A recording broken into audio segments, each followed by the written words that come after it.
There was once a man whose name was Hunanub. He was a peasant from Sekhet Hemad.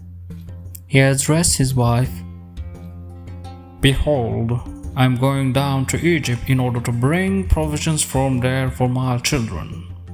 Go and measure for me the barley which is in the storehouse, that which remains from the last year's barley." So the peasant then sets out for Egypt, having loaded his donkeys with reeds, herbs, natron, salt. Hunanub now traveled south, in the direction of Neni Nesud, and arrived at the district of Perfefi to the north of Medanid. Here he met a man called Nemti-Nachte, who worked for the chief steward Rensi, son of Meru.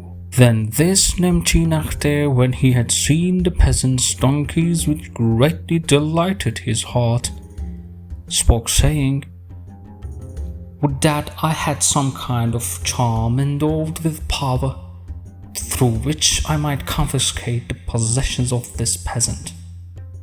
Nemti-Nachte then invents an excuse to steal Hunanub's assets. Then Nemti-Nachte took for himself a switch of green tamarisk, beat his whole body with it, confiscated his donkeys, and drove them into his estate. So the peasant made his way to Neni Nesut in order to petition the chief steward Rensi. Then the chief steward laid a charge against Nemti-Nachte to the magistrates who were under his jurisdiction.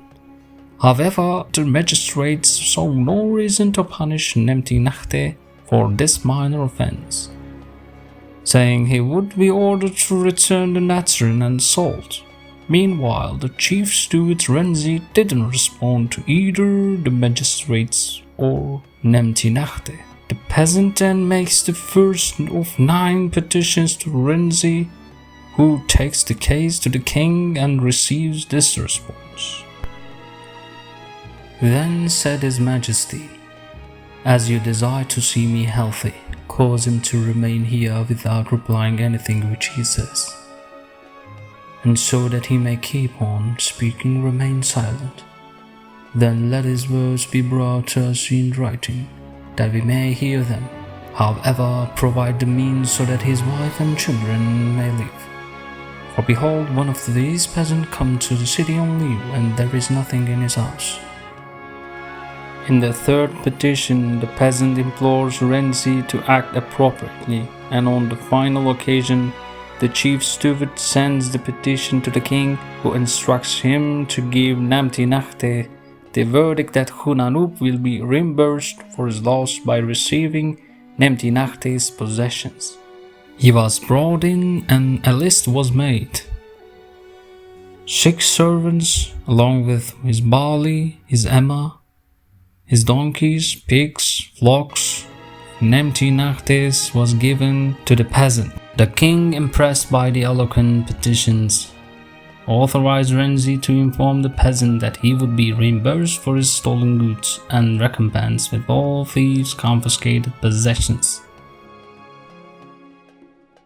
The narrative emphasized the importance of rhetoric as a means of achieving a successful result. In line with the other Egyptian texts, it also promoted the belief that eloquence and wisdom were not the strict prerogatives of the elite, as in this text, these qualities could be displayed by a person of humble origin.